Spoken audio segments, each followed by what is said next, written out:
היי חיה, מה שלומך? נפלא נועלה, מה שלומך? יופי.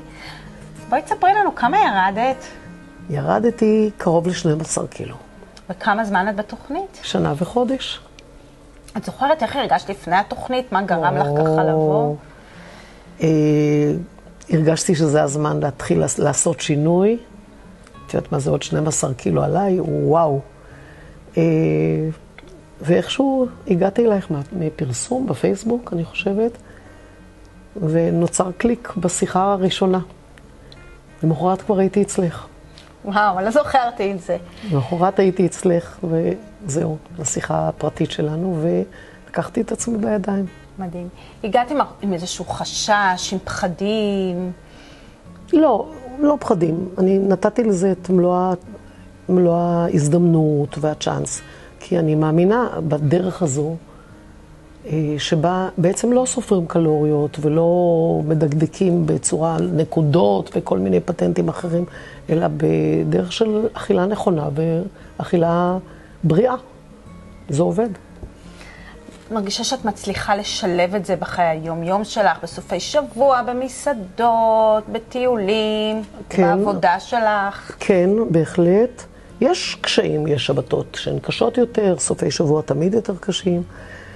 יש פה ושם אירועים שצריך קצת להחזיק מעמד ולשמור ולזכור בראש ככה שאני בעצם בתוכנית ואני רוצה לשמור על זה. אז אני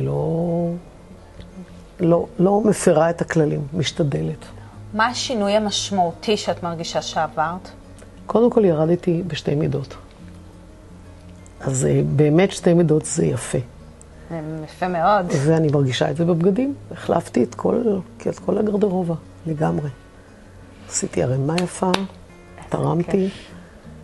ואני לא השארתי בבית כדי שלא לאפשר לעצמי לחזור לזה אי פעם.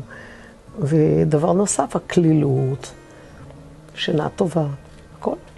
איך את מרגישה שהקבוצה, התמיכה הקבוצתית עוזרת לך? אני חושבת שקבוצה נפלאה. ויש כאן אוסף של בנים ובנות, שמאוד תומך, מאוד עוזר, מאוד מפרגן.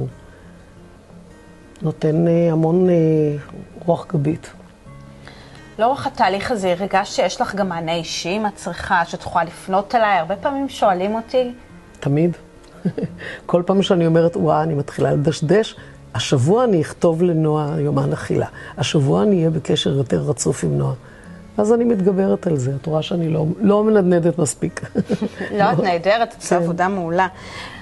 כמה מילים ככה למי שמקשיבה לך עכשיו, את יכולה לתת לה איזו עצה שמתלבטת אם להתחיל? אני בעד, אני תמיד בעד. אני חושבת שמי שעושה את זה, קודם כל נותן מתנה לעצמו. נותן מתנה לעצמו, ומה יותר חשוב, במיוחד בגילאים, לא של ה-20, 30, 40, לשמור על בריאות טובה יותר ועל אכילה נכונה. אז זה מה שאני תמיד אומרת לכולם. יופי, תודה רבה. תודה.